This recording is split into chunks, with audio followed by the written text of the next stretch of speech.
Under my plan, first of all, 98% of folks who make less than $250,000, you wouldn't see your income taxes go up a single dime. All right? Because you're the ones who need relief. But we're not going to be able to get it done unless we also ask the wealthiest households to pay higher taxes on their incomes over $250,000.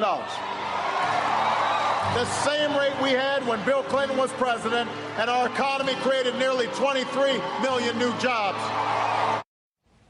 That's from a new video by the Obama administration designed to get the public on the president's side of this tax fight. The president took to Twitter today to answer questions about the fiscal cliff. One person asked whether deductions for homeowners are at risk, to which the president responded, breaks for middle class important for families and economy. If top rates don't go up, danger that middle class deductions get hit.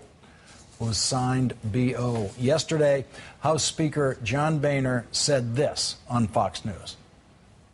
Listen, nobody wants to go over the cliff. That's why the day after the election, I tried to speed this process up by making a concession to put revenues on the table. And it's unfortunate that the White House has spent 3 weeks doing basically nothing. You know, the president's idea of a negotiation is roll over and do what I ask. And on Meet the Press yesterday, Grover Norquist tried to change America's mind about who's to blame if we do go off the cliff. Tea Party 2 is going to dwarf Tea Party 1 if Obama pushes us off the cliff. Maria, let's not pretend who's pushing us right, well, we'll see. But Bill Kristol, editor of the conservative magazine The Weekly Standard, continues to insist that the president does have the better argument. At the end of the day, President Obama is selling a very simple message. I want to keep taxes low for middle-class Americans, and Republicans look like, I'm worried, are in the position of looking as if they don't care about the middle class and just want to keep tax rates low for wealthy Americans. Well, Crystal, it's Grover Norquist versus the polls, actually. The polls tell us, a new CNN poll says that 45% of Americans would blame congressional Republicans if no deal is reached, and 34% would blame President Obama. I don't think Grover's going to turn that around.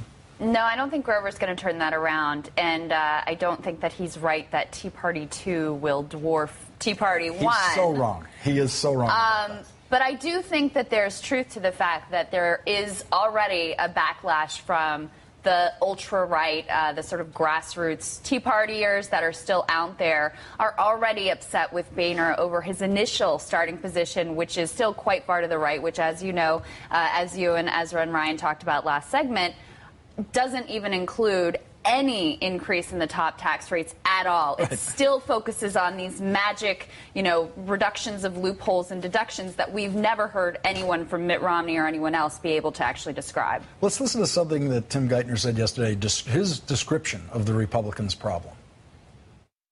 They're in a kind of a tough position now, and it's obviously a little hard for them now, and they're trying to figure out where they go next.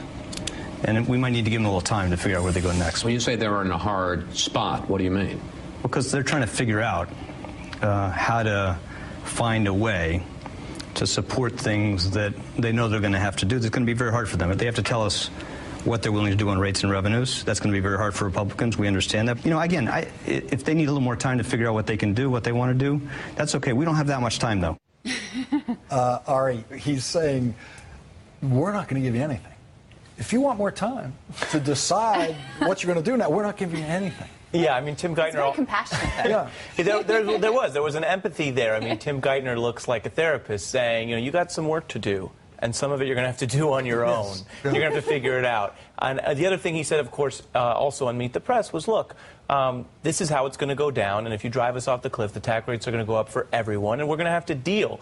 And that goes back to a point you raised in the earlier segment, which is this desire to take Erskine Bowles, who's not exactly a household name, and try to claim that his testimony at a given moment in time reflects some great Republican compromise is dead on arrival. Mr. Bowles came out today, and he said that the attempt to invoke his testimony was off base, and that this Republican offer, to the extent it offers anything, is not the Simpson-Bowles plan. It is not the Bowles plan. So it reminds me a little bit of the rap group 3 6 Mafia, that they always say... I think we all went there.